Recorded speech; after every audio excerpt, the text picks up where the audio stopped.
Let's add the following signed numbers. The absolute value of negative 1/6 plus 5/6 plus the negative 3/6. In order to add these numbers together, we'll first add the first two numbers together and come up with an answer.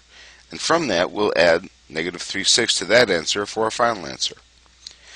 So we begin by looking at the very first two numbers. The absolute value of negative 1/6 is positive 1/6, and adding to that we'll add 5/6. When adding two fractions together, if we have common denominators, we'll add the numerators together. So 1 plus 5 will become 6 over 6, the common denominator. So next, let's add a negative 3/6 to this. Well, in this case, we have a positive, since we assume our first fraction is positive. So positive 6/6 plus a negative 3/6. We see the directions on the right reading.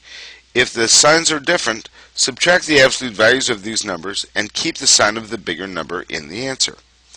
So to add these two numbers together, we will go 6/6, the absolute value of 6/6, and then from that we'll subtract off the absolute value of negative 3/6 would be positive 3/6.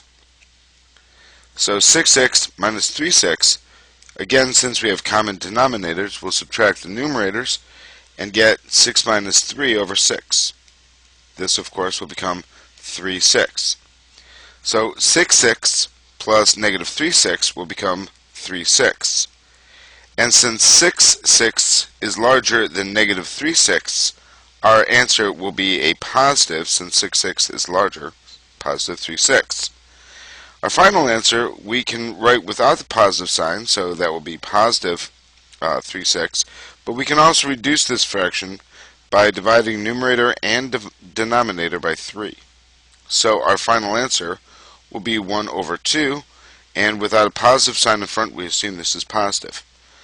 So this says that the absolute value of negative 1/6 plus 5/6 plus negative 3/6 has the final answer of 1 over 2, 1/2.